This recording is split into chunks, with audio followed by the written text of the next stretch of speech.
it's basically understood that a document, even though it appears in the agenda package, is subject to amendment and change in the legislative process, as long as you don't completely jump the track and have.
It is the 4 o'clock hour, and I will call into order the Delaware Solid Waste Management Board.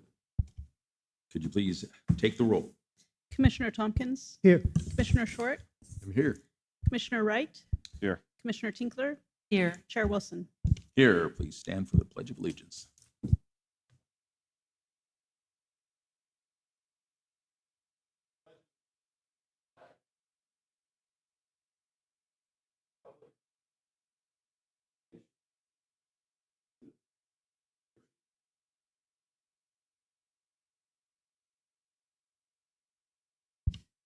And according to the agenda, we have public comment at this point in time.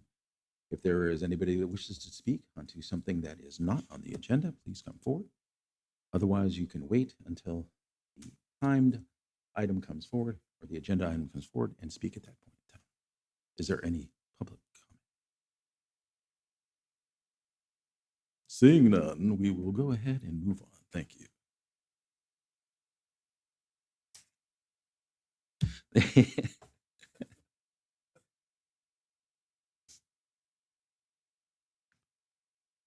At this point in time, do we have any closed session? We have a closed session. So we'll be moving into closed session. Anyone that is not a member of the board, please excuse me. Or we're going to go into the back board. We will adjourn to the back room. We will be out shortly. This shall not take us too long. Thank you for your attention and please be seated.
Having been in closed session, is there anything to report out? Mr. Chair, no final actions were taken in closed session. Thank you. Brings it to the consent agenda. I'll vote to approve consent. I have a motion. Is there a second? Second. Any public comment on the consent agenda? Seeing none, bring it back to vote. Oh, Commissioner Tompkins, Yes. Commissioner Short, Yes. Commissioner Wright, Yes. Commissioner Tinkler, Yes. Chair Wilson. yes. We are, yeah. That brings us to item number 3, Del Norte Abandoned Vehicle Abatement Authority.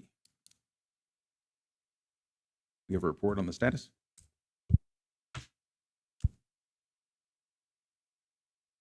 I believe officially we need to acknowledge that the board is officially adjourned temporarily as the Del Norte Solid Waste Management Authority and is reconvened as the Del Norte Abandoned Vehicle Service Abatement Authority. So noted. Good afternoon, board. For the first quarter, 22 vehicles were towed, and then 3 trailer recreational vehicles. And then for the second quarter, we towed 12 automobiles, no trailers or RVs at that time. There is $44.76 left in the abatement funds budget as of 4/9/2025. Thank you. Any questions from the board? Any public comment? Seeing none? So that $14,000 that continues through the end of this fiscal year, correct? Yes, that's correct. Okay. And so our budget cycle, just so you know, because I know we're in our early stages of our working relationship, but our budget cycle is before the rest of the county. So we work through our budgets next month. So Okay. we want to make sure that we get that onto the agenda. Yep. Sounds good. Thank you. Thank you very much. Thank you.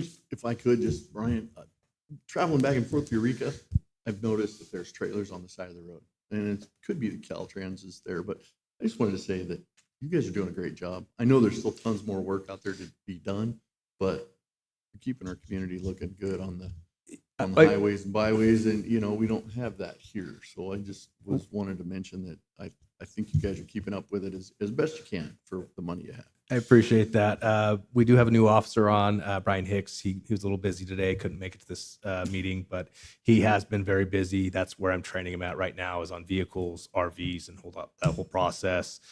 So he's been very busy tagging and towing vehicles. So we hope. Told him to kind of slow down a little bit. We don't want to run through that budget too fast. We still got half a year to go. So, but he's doing a good job. Thanks, Ryan. Appreciate it. We will now close as the Del Norte Abandoned Vehicle Abatement Authority and reconvene as the Del Norte Solid Waste Management Board. Director's report. Excellent. Thank you, sir. So this is the point where I go over what we're talking about today and as well as items that are not otherwise on the agenda. So we do have, and you just approved under the consent agenda, a couple community events. We've got the Klamath River cleanup on the 26th of April and the Wildfire Community Preparedness Day in Gasky on the 3rd of May. And thank you all for supporting those events by offering authority allocated dumpsters for that, and for waiving the fees on the additional materials that the Yurok tribe gathers during that great river cleanup. And if you haven't attended that one, it's the model that everybody else follows. It's the best it's the best cleanup event the county regularly has, and I sure appreciate that ongoing effort by the Yurok tribe. On April 1st, we had our second community meeting under the planning process that we're engaged in with the Del Norte and Tribal Lands Food Council, looking at how we can manage organics. Our next meeting will be May 29th at a time and location to be determined, but those are going along well. The landfill I'd just like to acknowledge Kira and Michael McClellan have made extraordinary efforts these last few months to try to do a more comprehensive water sampling that we're required to do at the landfill. It's called the constituent concern monitor. And essentially, it's just like the regular sampling, but it's got like 3 or 4 times as many bottles, and oftentimes those additional samples are processed by labs that are far outside the area. So in this case, we had the additional complication that North Coast Labs has been bought out by Microbac Industries, and their staff are still learning.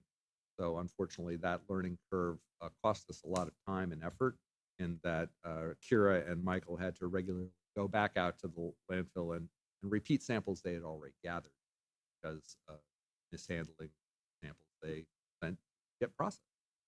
So that's its own kind of challenge. Also, it's worth noting that recently our truck, the Forerunner, that is the sole vehicle of the authority, has broken down. Seems to be a radiator problem, but it'll be out of commission for a few weeks, and that creates additional challenges of maintaining the landfill. And so we're probably looking at rentals if we can find them, but certainly additional expenses to our contractor, Dave Mason, DDR Contracting, because he helps us with essentially the heavy labor that we have when we don't have a vehicle like now. Unfortunately, because it is work at a public facility by a public agency, we do have to pay prevailing wage. So those are fairly large expenses that I want to let you know are probably coming next. Let's see, moving on. Let's see, on the 18th of March, following a brief power failure, the walkie-talkies that we use at the transfer station ceased functioning. And so following this incident, we, thanks to Joel, we established a battery backup on the repeater for the walkie-talkies, and we've purchased a battery-powered bullhorn so that we have backups when the walkie-talkies stop working. Those communications between the gate staff and the people working on the floor are really critical, both for safety reasons and for operationals. And so if we lose the ability to have walkie-talkies or to be able to communicate, it is a real operational challenge. So I'm glad that we were able to work through that. And we have had several incidences where there have been security issues associated with our operations. We found one morning that we had accidentally sent out a batch of junk emails. And so we worked with our IT department to make sure that that stopped. Let's see, other things that are not otherwise covered in the report. We did do our progress report on the OWR4 grant, which is supporting the community planning process that I talked about before. We did submit the EVQ report, which is part of our reporting about how we manage household hazardous materials. I continue to participate in the SB 54 advisory group and the Rural Counties ESJPA. And of course, we do have our ongoing radio program on KFUG, Rethinking Recycling. Regarding personnel on item 8.3, 8.4 is to determine the bargaining team to negotiate with SEIU 1021 regarding changes and updates to the MOU. The other items we'll cover throughout this fairly thick agenda, and I'd be happy to answer questions. Thank you. Any questions? Okay. Moving on to the financial reports. Item 4.2, you can see our cash balance in the bank is now a little over $3 million plus $198,000 for our last month's rent on the transfer station. So our finances are generally looking fairly good. Once again, you can see the accounts receivable aging summary, and pretty much the accounts that are over 90 days are either on hold or turned over to collections. I'd like to appreciate Kathy Brewer's good work on keeping those accounts current. Looking at claims approved by director, once again, you'll see that our largest monthly expense goes to Hambro WSG for the good services they provide at the Del Norte County Transfer Station.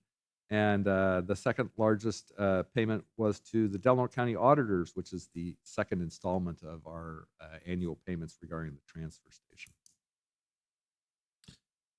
Continuing on, looking at our finances on item 4.4, we're coming into March, which is kind of the last real slow month of the year.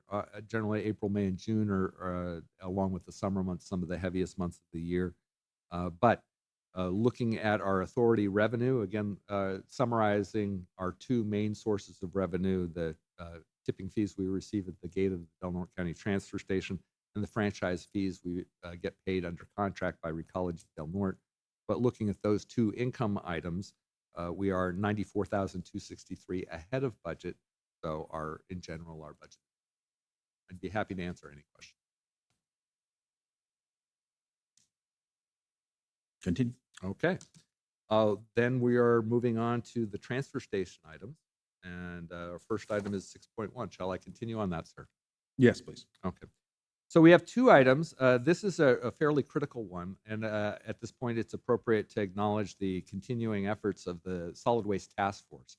Not only are they overseeing the community meetings looking at organics management planning, but they also have been concurrently trying to do the 5-year review of the regional agency integrated waste management plan. So it's a fairly thick document, but essentially it describes all of the different recycling and composting, reuse, and household hazardous waste programs we have in the county as administered by this agency. And they make suggestions about how those programs might be able to be improved in a letter to Cal Recycle. So you'll probably see a final version of that next month, but it will be submitted to Cal Recycle directly and you will be receiving it currently. However, one of the key things in that whole process is to make sure that we retain at least 15 years of disposal capacity. This was found to be, back in the 90s, one of the main political challenges is that essentially when you run out of landfill capacity, that becomes kind of a political emergency because it's a very long process to try to identify where you might have the next landfill and go through the permitting process to do that. And so back in the 90s, they found basically a lot of local governments were not really keeping up to speed on that responsibility. And so part of this process is to assure Cal Recycle we have 15 years of capacity. So that was a good poke in the side to remind us that we need to negotiate an extension with Hambro. So that's what item 6.2 is. It is an extension of our disposal access agreement. This is an agreement that's directly between Hambro WSG and the Dry Creek landfill, but we are a third-party beneficiary to that agreement, and that we laid out the general parameters of that agreement. And should our relationship with Hambro somehow go south, which I certainly hope it doesn't, I don't see any indication that it is, but that agreement would be transferable. So that disposal capacity would be retained by this agency, and it could be transferred to the next contract. But it is reasonable because this is a direct agreement between Hambro and the Dry Creek landfill that, in addition to extending the agreement with the landfill, we also extend the agreement for transfer station operations with Hambro. So that's this item, and staff recommend approval. And I guess I should also mention that this is a pretty good deal because in exchange for extending the transfer station agreement, we have access to the landfill that pretty much we will need to use. And if we do not agree to this, our negotiation situation is somewhat challenging.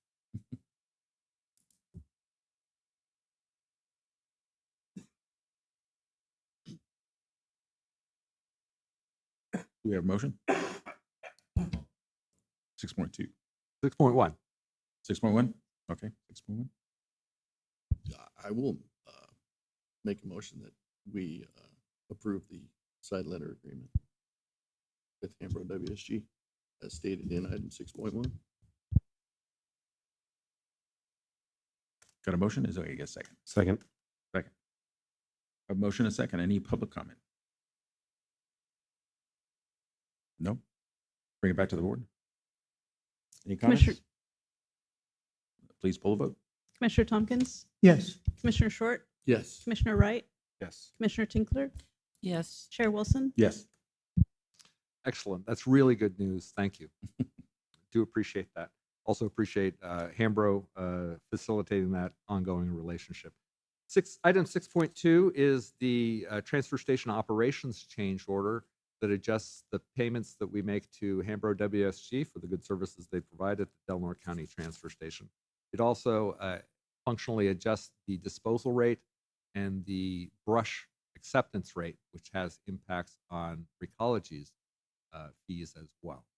So these multiple spreadsheets all talk to each other, and it's a little bit of a frenetic negotiation, but I sure appreciate working relationship we have with our partners, and staff recommend approval of this change.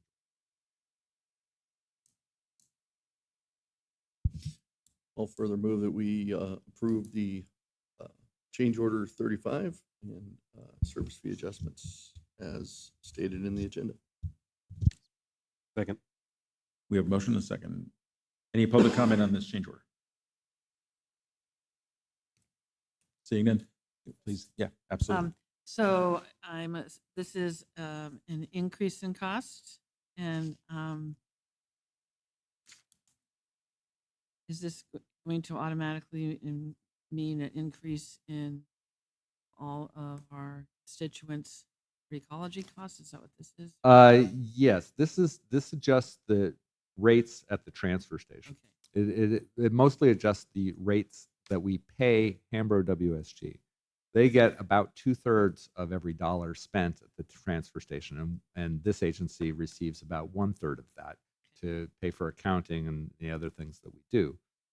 This is already agreed to in that it's part of the agreement that we have with Hambro WSG. And in that agreement, we have an annual a rate adjustment that's based on the changes to the consumer price index for all urban consumers. So that's an external number that we can reach out to, and essentially it gives a projection about how much prices have changed. And we're not looking to have our contractors lose money just because inflation has gone up. So this is a way of trying to keep rates that are keeping our contracts in the black and trying to be fair to everybody involved. So that's the basis of this adjustment. It does happen every year, and it's generally a small increase.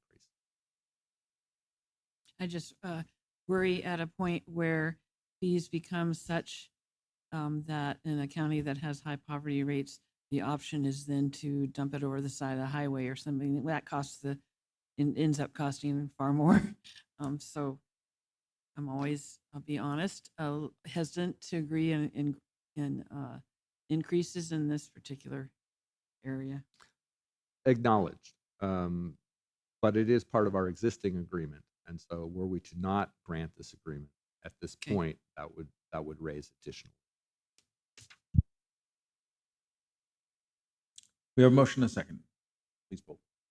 Commissioner Tompkins, Yes. Commissioner Short, Yes. Commissioner Wright, Yes. Commissioner Tinkler, Yes. Chair Wilson. Yes. Thank you again for those actions. And I will point out that when we make adjustments based on the changes to the consumer price index as are required in our agreements, then because nothing has changed in terms of the math, then what regularly happens is the board adopts a rate resolution, which updates those rates to the customers. In the event there's any extraordinary change in the price or a new service, then we have to go through a rate ordinance process, which takes quite a bit longer and involves public announcements and things like that. But that would be more to the point where you might look having a little bit more maneuverability in terms of discussing the rate.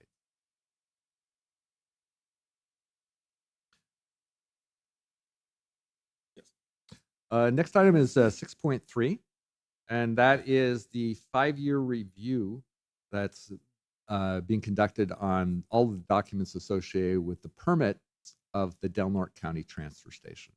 So those permit documents not only are the plans and drawings for the structures, but also the layout of where materials are, how are they managed, how much are materials allowed to accumulate, where do they move to, and that's all described in what's known as the transfer processing report. So this is an update of those documents, and it's been done under contract with EBA Engineering. What you see before you is essentially some of the ongoing discussion. But there isn't really anything specific for the board to act upon here unless there's anything that raises concerns or issues. But it is a contract that we paid for, so I wanted you to see the ongoing work product. But what we're looking for is just direction to receive, file, make the additional edits that are necessary before submitting to CalRecycle. When do they expect that to be completed? It's a little overdue. Okay. So we're we're behind the trying to ball. move it along. A consensus direction to submit would be fine. Sounds like we're all in agreement since we are behind. Get her done. Get her done sooner next time. All right. Well, thank you for that. Yes. Perfect. Okay. Item 7.1 is a collections change order, and I did put on each of your desks a revision to that. And because these things do involve spreadsheets and calculations, we need to bounce them back and forth with our contractors. And so it was down to the wire to make sure that we're all in agreement. But what we're looking for is adoption of this change order as presented, and noting for the record that the one before you that you're adopting is slightly different than the one that was published with the initial agenda for the public's review.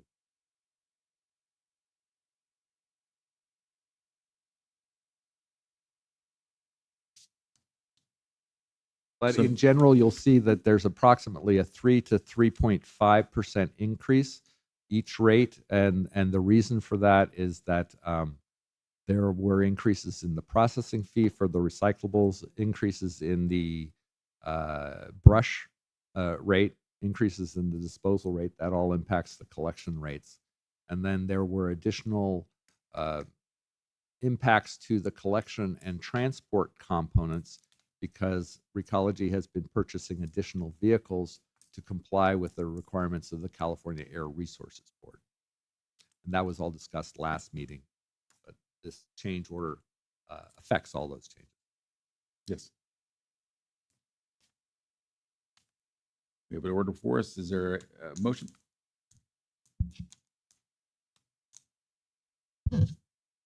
I will move that we approve the change order 24 and all the service fee adjustments therein. Second. Have a motion and a second. Is there any public comment as to this change order? Seeing none, bring it back to the board for questions. And any questions from the board? Do we have a knowledge of, for example, in the last 10-year period, how much these costs have gone up for our consumers here in Del Norte County? Yes, Has we it do. gone up 10%? Has it gone up more than that? I would have to pull up those numbers. I don't have them immediately in front of me, but yes, we do track that. I have a motion and a second, please. Bolt. Commissioner Tompkins, Yes. Commissioner Short, Yes. Commissioner Wright, Yes. Commissioner Tinkler, Yes. Chair Wilson. Yes.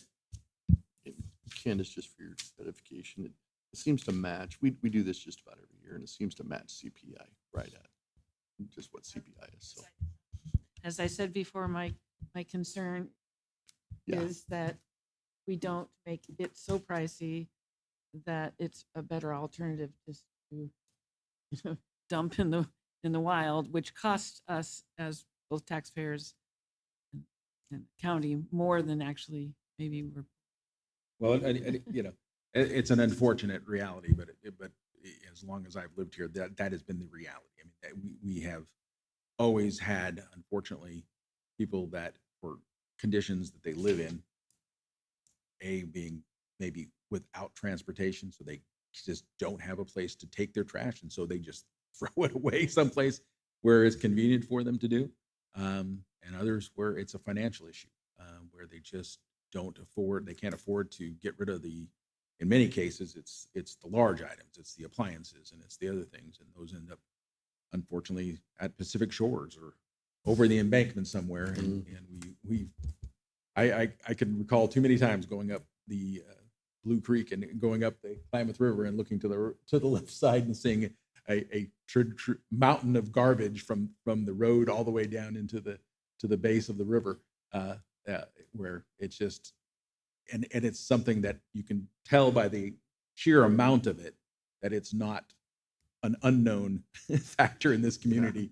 This is where they do their illegal dumping, and it's known and it's well utilized, unfortunately. And I feel like we should note that we have tried to address each of those challenges in a variety of ways. And that is not a good option. Oh, no. And we have tools for enforcement and investigation. And if people are considering doing that, we intend on chasing those kinds of things. Also, it's worth noting, for instance, if you're a Recology customer and you sign up for trash collection service, you get 2 free bulky item collections included with that service. So, and then sometimes people who rent aren't always aware of those things, but those services are also included for apartments. So if you've got a piece of furniture, you might consider talking to your landlord or talking to Recology, and they might be able to help you get rid of that in a way that doesn't cost you very much and is quite easy. That's why we have the gentleman positioned there at Pacific Shores was primarily to dissuade the illegal dumping out in that area and the abandonment of vehicles and other things. And so it's been a problem and will continue to be a problem, I'm sure. But yes, I share your concern that eventually, as we get to the point where these dollar figures become untenable, that it just leads to more and more of this kind of. And there really behavior. isn't a dollar level that covers everybody. I remember quite vividly being out at the landfill when we had to adjust rates, and the minimum charge raised to $4.40. And a person took the time to get out of their vehicle and read me the riot act, because that was not affordable in his world and it was not okay. I definitely understand that, but we do the best we can, and it's important to realize that we're not making a lot of money. It's just we're trying to provide the service. Yeah, I guess that's what I wanted to say is that we all share your concern, and we understand that people are dumping around the community. So we want to keep it as low as we can, but we do have contractors that have to pay their bills too. Well, So and that a lot of this change order comes from the fact that it's the cost that we are incurring where we go to dispose of these things. Their costs are pushed back onto us, and we have to abide by that. And it causes these increases periodically like this. California Resources Board hasn't been helpful.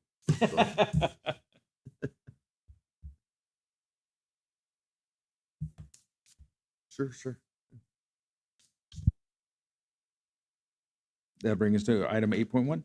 8.1 is our annual financial statements and independent audit. And this is the second year in which I'm able to say whoops of celebration that this agency is firmly in the black for the second year in history might be appropriate. Because for this agency's history, we've been in the red, except for last year and this year. So we've slowly crawled out of that hole. But our cash and investments at the end of the fiscal year totaled $2.65 million approximately, plus some additional amounts in other accounts.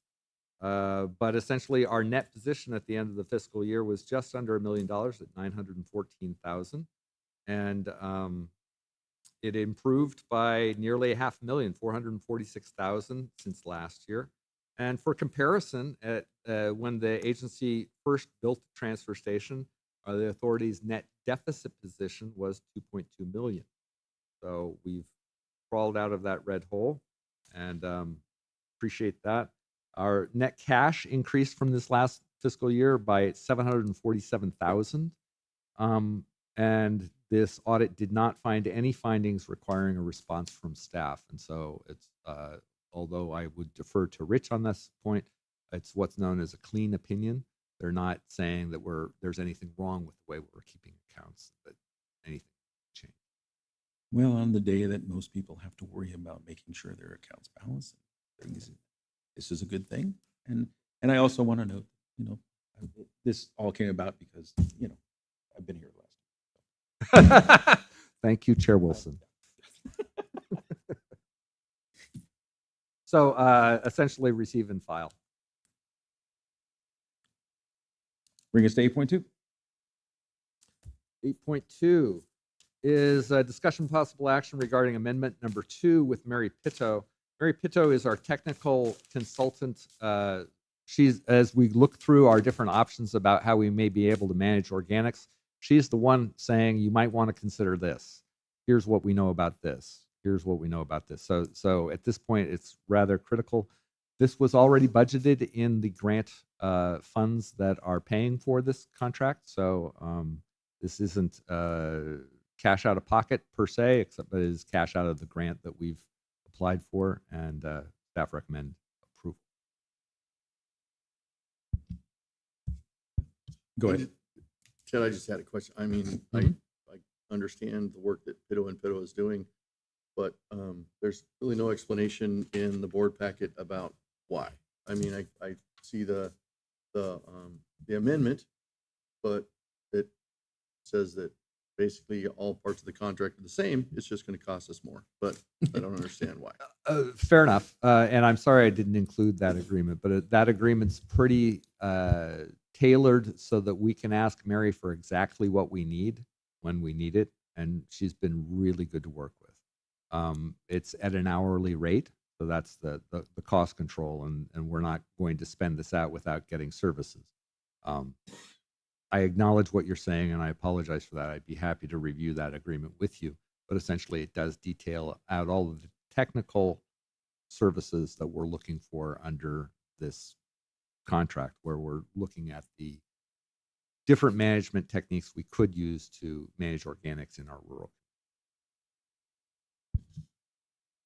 So are you just saying that she's going to be working more hours than we anticipated? Is that No, what no, it this boils is, down to? we've already, this is an amendment to the first agreement that we had with her, which was for the first grant, the OWR 1 grant. We're now into the OWR 4 grant, which is a much larger grant, and this involves a community planning process. So we're leaning on her much more heavily for some of the technical analysis. For example, when we start looking at comparing municipal composting using windrow composting to the possibility of doing a community garden, for example. We want to look at the costs. We want to look at how big those need to be. We want to look at the ongoing expenses. And so we're leaning on Mary for all of that analysis to compile tables for comparison so that we can help educate our community as they're making choices about which way we want to go. So it's kind of open-ended, but we will be leaning on her hard, and so we're budgeting accordingly. And are we, forgive me for not knowing this, the legislature has given us rural counties basically a pass on this for an undetermined amount of time? No, or not how does it- exactly. The under SB 1383, we will have requirements to continue to support and expand food rescue and redistribution. So we're working with the Food Council on that, and we've already bought some refrigerators and freezers. In urban communities at this point, they're looking at mandatory collection of organics and mandatory collection of food waste. In our community, we don't think food waste is likely to actually have a net reduction in greenhouse gases if we're going to go house to house and collect it. And then, of course, you have to build a facility and operate that facility. So there's a lot of things that we could do that could also cost a lot of money. And we're not going to be able to build a lot of different things. And so we need to go through a community process to decide how it is we're proceeding. And But did not rural counties get an exemption to this? it is, like I said, it's not a blanket exemption. It's a deferral for some of the requirements, but some of the other requirements pertaining to food rescue still are upon us. Just deferred, not exempt. Right, Gotcha. exactly. And that's an issue. So we're continuing to try to keep abreast of the legislation and make sure that we're not under requirements that we couldn't possibly Cool. meet. Alrighty, thank you. So her role is, my understanding is to help us do something that is feasible economically, but also the best environmental solution for the county? Yes, the that's people. part of the analysis. And so, for instance, just so you know, the Del Norte and Tribal Lands Food Council are the ones who are coordinating the meetings and getting all the people into the room and making sure that we're tracking everything and that we're checking all the boxes with each meeting. but they don't know about all these different composting techniques or technologies. And so when we start talking about anaerobic technologies and different types of units you might purchase, that's what we're leaning on Mary for. And if we don't have Mary for that information, the Food Council doesn't have it. Kira and I don't have time to generate it. It's critical information for the decisions we have ahead.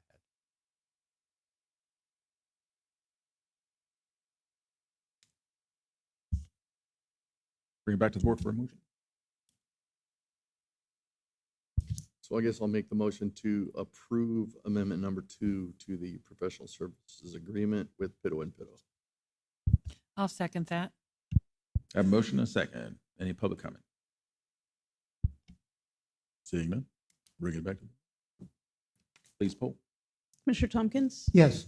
Commissioner Short? Yes. Commissioner Wright? Yes. Commissioner Tinkler? Yes. Chair Wilson? Yes. 3.8, please. 8.3 is discussion and possible action regarding the reappointment of Michael Tompkins. I apologize to the board in that his term officially ended around October, and I didn't notice, so sorry. But he's been doing such a good job. And it's also worth noting that last time he reapplied, and he was the only applicant. And so he was reappointed following that reapplication. So I thought I might throw it out to the board that you could just reappoint him. Or you could decide to go put this out to public notice. I'll and- make that motion. Let's do that. So being on this commission is like the Hotel California, you can never leave. Never, yes, exactly. Well, at this point, you never get paid. I'm sorry.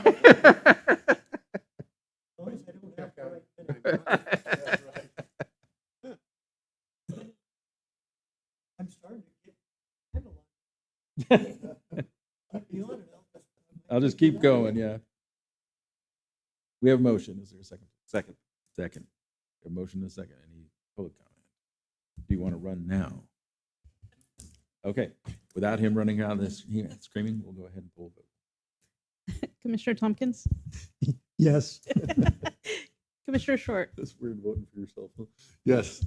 Commissioner Wright? Yes. Commissioner Tinkler? Yes. Chair Wilson? Yes, absolutely. That brings us to 8.4. 8.4 is essentially giving guidance as to how you want to go about the negotiations for the update of the MOU. You'll see attached to the item for 8.4 a bullet list of the kinds of things that the union is looking to negotiate. I could either negotiate on your behalf and then come back to the board and review those things prior to the approval, or you can designate an ad hoc subcommittee that I can work with either directly during negotiations or merely keep informed to get guidance to make sure I'm pursuing the board's interest. Advantages and disadvantages. By involving commissioners early on, then usually it's a little easier to understand the changes that get implemented and there's less discussion about each and every detail. If I'm left to negotiate on my own, then usually there's an interest from the commissioners in understanding every last change that was made, and that explanation process often takes longer. But I'm happy to be your representative however you see fit. They have identified as their bargaining team members Kathy Brewer, Doug Kelly, Michael McClellan, Kira Seymour, and Patrick Hickey. Patrick Hickey is the legal representative of SEU 1021, and it's odd that we actually have 3 different bargaining units, but that's the reason for the number of different employees. Yes, please. Okay. Well,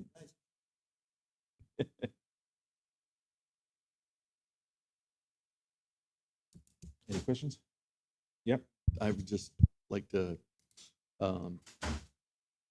just put the idea out there that I think we should explore maybe finding a consultant to help us with this. Just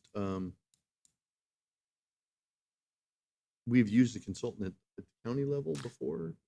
It kind of happens that a couple of our elected and appointed leaders are married. So it kind of happens that there's a conflict there. Not saying that there is a conflict here, but having that consultant in the mix has really made things a lot easier. Also, I think it's really helpful to take that off of your shoulders, really. I mean, in this instance, one of our leaders is definitely in the mix as far as keeping the board informed and inserting information as needed, but the consultant takes the lead on the negotiations. I think it would be helpful in this regard, kind of mostly because you work so closely with the group. Sure. I think it just maybe as a matter of, for lack of a better word, fairness, I suppose, to the authority and to the employees. I think maybe we should discuss doing that.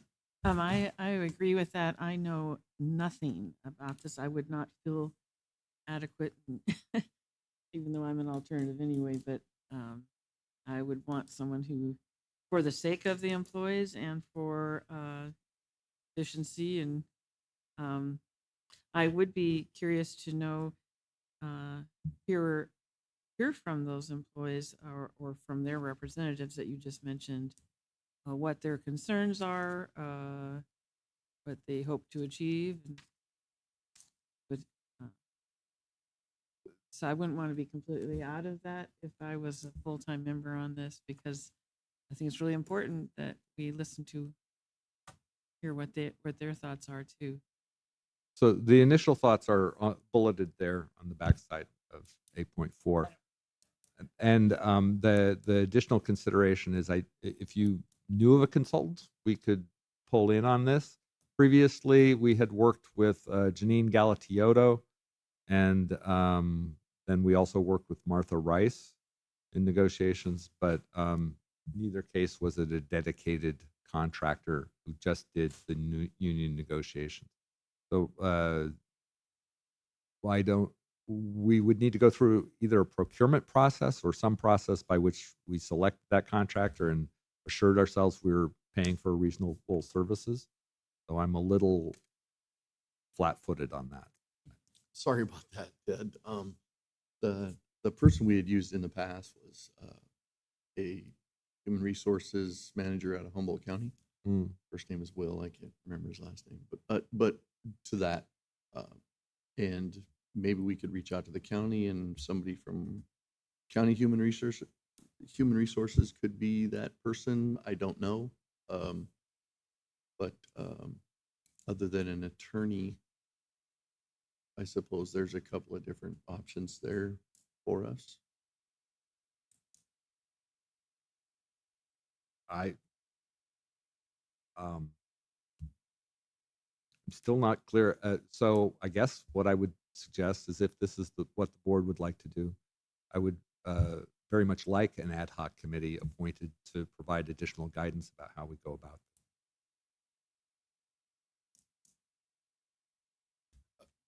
it. Okay. Because I mean, it's not, yeah, it's really just, and I don't mean to be disrespectful in any way, but No. it's not clear to me how I proceed in a timely manner. When Getting a does- contractor as our representative for the board with these items, I'm not sure how we go about this. May I?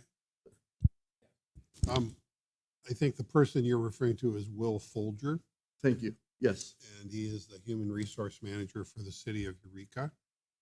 I'm not, even though I know Mr. Folger, I don't know what the role was that he was hired into. In other words, what was the scope of the service he provided to the county? Was he just consulting from the sidelines, or was he actually the point person? He was the lead negotiator for our management group. So maybe the first thing to do is for Mr. Ward to reach out to county management and ask how that functionally, how that got put together and how that worked. I don't know if he's available, but he's still in place in the city of Eureka. Just, clarity, we opted not to move forward with using him anymore. But I was just giving him as an example, Okay. as a solution that we found for those kind of services. Having a contractor be a lead negotiator was I thought it worked well. Okay. So I think maybe we could or should move toward a model like that. I think having Mr. Ward in the office working so closely is, can produce its challenges to keep yourself disconnected as a manager while negotiating for the authority. Okay. I think taking that off your shoulders is just in the interest of fairness is a good idea. So that's why I brought it up. Any other comments? Okay, so what I'm getting out of this is that I'm to investigate this and report back at the next meeting. Yes, I would take that as the direction. Okay. I would talk with our current HR director here, because I know that they recently did some negotiation with mid-management and utilized an outside negotiation Okay. process. And so, and they may have a recommendation that they can put forward for you, as it seemed to be done rather quickly. And Carrie is top notch. She's probably got some good suggestions for us too. I think it'd probably be quicker than forming an ad hoc and I- come together. I'm So- very open to these suggestions. I appreciate the input. Yeah, and the other part for us is as the board is with the list of of concerns in the upcoming negotiations, is that we need to have some time to formulate what we as a board recommend to the negotiator as points that we want to see addressed in the process going forward. And to be bluntly honest, it is more of a relief sitting in your position to have that taken away from you and off your plate, because you don't have to be the no. You don't have to be the person that may have to stand up and say, take a hard line on one issue or another, because the board will have this. We will be the directors to this individual conducting the negotiation. I'm fine with this direction. I just want to make sure that I'm following the steps promptly and efficiently. Is there a date that legally these negotiations have to be completed for this memorandum of understanding?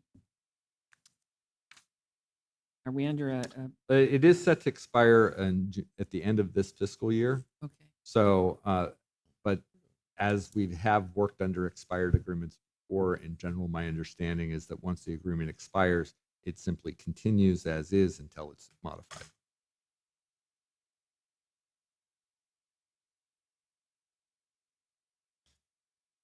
And any agreement that's made is usually made effective the day after the expiration of that contract. So Yes. they are made whole, I guess, in effect. So. Is the board agreed on that direction? Makes sense. Make it so. Thank you. Thank you. The last item today is a bill AB 998, Mr. Hadwick, allowing school confiscated vape pens to be managed through HHW facilities. This is a bill sponsored by the Rural Counties ESJPA. It's last meeting, the board adopted a support position for SB 501, which proposes to create a product stewardship program covering all household hazardous wastes that are not already addressed by the Paint Care program or the oil recycling program. This is specific to vape pens. So if both of the bills pass, there would need to be some clarity. But essentially, no matter what happens with SB 501 addressing things like brake fluid and oven cleaners and things like that, This is a problem that school principals have now, because of course it's an ongoing issue in many schools, and the vice principals will have bags of vape pens and nothing to do with them. And that can create its own challenge. So we want to give an avenue so schools, vice principals have somewhere to go with those bags of material. It's amazing to me that we have to have legislation for this, but I will move that we adopt a support position for this.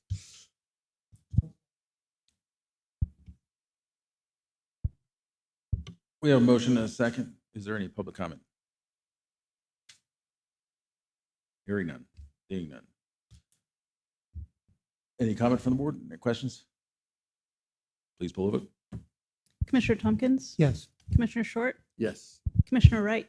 Yes. Commissioner Tinkler? Yes. Chair Wilson? Yes. Meeting is adjourned. Have a pleasant day. Thank you all.